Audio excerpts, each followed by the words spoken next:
About 6 to 9 million Americans will have a gambling problem in any given year, yet only a small fraction of these individuals seek out support services. The Delaware Council on Gambling Problems is an organization here in Delaware that continues to advocate for these individuals and their families. I have here with us Sachin Karnik and Jared Tiano, who's going to tell us a little bit about this organization and the type of services it provides. Welcome to the show, gentlemen. Thank you. Welcome. Thank you for coming on. All right. Well, let's first talk about the organization. What is the Delaware Council on Gambling Problems?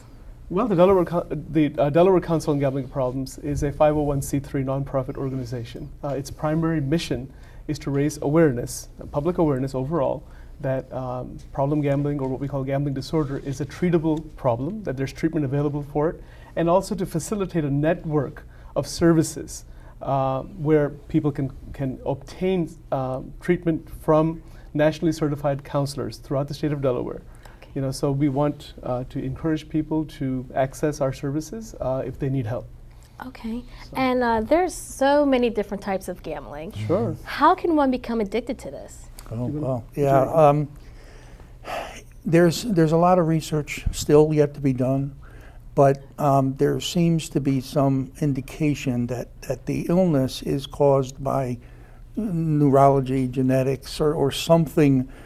There's a predisposition. Okay, some people don't know that it even is there until later in life. Other people start off as children and they get addicted early, and some don't even realize they're addicted. But it turns out later in life, when they start handling money and working and having families, then the problems start to show up. But there is some predisposition that it is about some genetic. There's a genetic aspect to it. And now with the economic downfall, a lot of families experiencing unemployment, is there an increase in gambling problems?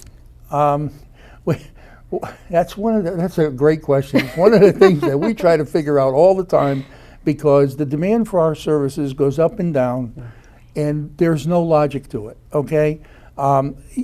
Sometimes we get more calls when the economy's down, sometimes we don't, but people tend to gamble more when the economy is down rather than less, as a fact.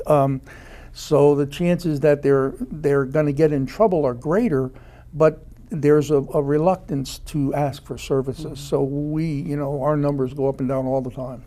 And what type of services does Delaware Council on Gambling Problems? Well, the first thing to remember is that we have a 24-hour, 7 days a week, 365 days a year helpline, which is accessible at any time.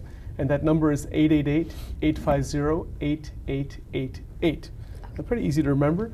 Anyone can call that number, and we have a process that we go through by obtaining some information about the caller, the nature of their problem, and based on their situation that we kind of assess on the phone, a brief assessment on the phone, we will then refer them to Gamblers Anonymous. We will then also connect them with one of our treatment providers based on their geographical location within the state of Delaware. Okay. So it is generally free of charge, because insurance companies don't necessarily cover for gambling disorder as of now. But that may change at some point. Oh, well, that's wonderful to know for now. Okay. And what are some of the signs and symptoms that one should know about or look out for to see if they are suffering from a... Generally, a predisposition with gambling. Other things in the individual's life don't matter. They miss family events. They don't pay as much attention at school or at work or whatever they're doing. Yes. Unexplained need for money. I mean, all of a sudden, there's always a need for money. And a change in behavior. People's behavior change radically when they get addicted. They're not the same person. They don't converse with people. They react badly to situations. Those are kind of some of the highlights. And there's two specific criteria that we look for. There's two specific questions called the live bet tool. One question is, have you felt the need to bet more and more money? It's very important. Okay. It's the need. It's a drive that says, I want more of that experience, that euphoria, that escape, that numbing out or zoning out, whatever that may be for the individual. So the need to bet more and more money kind of pushes that experience further, And then the other question is, have you lied to someone important to you about your gambling? So lying about gambling to family members, to close friends, to children, those kinds of things are very, very serious. People use their paychecks for gambling at times when they should be using it for their household expenses. You know, so these are two questions. If there's a yes answer to either question, we strongly recommend that you contact our helpline so that we can do a further assessment and help you out before the problem gets progressively worse.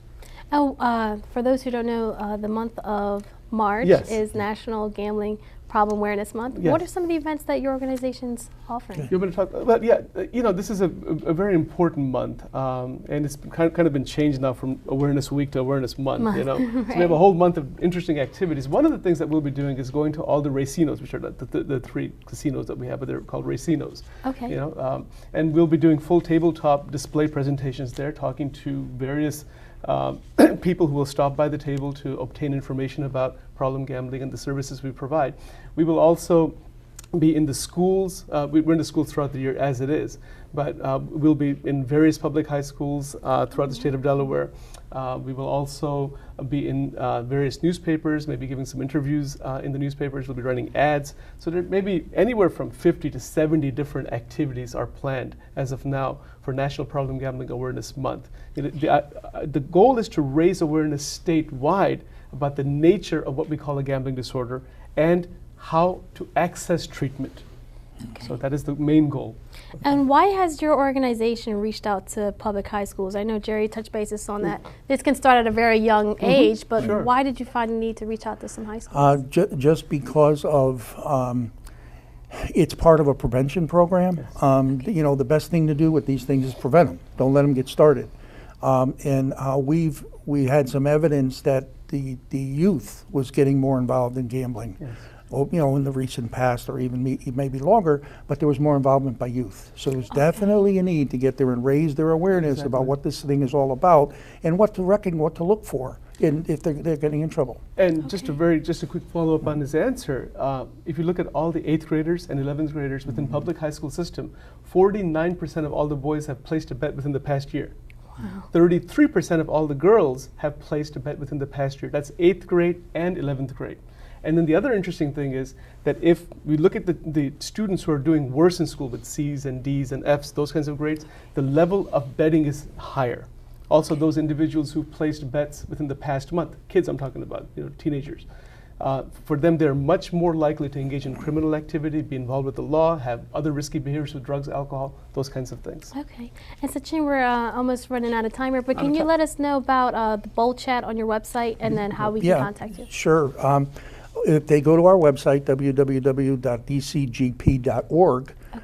there's a button on there, and if they click that button during the day from 9 to 5, there's somebody on the line waiting to chat with people. So if they want to talk that way or contact us that way instead of phone, they can do that. Yes. Okay, wonderful.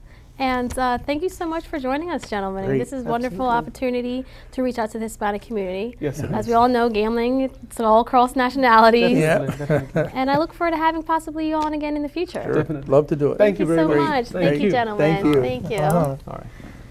Stay tuned. We'll return after these short messages.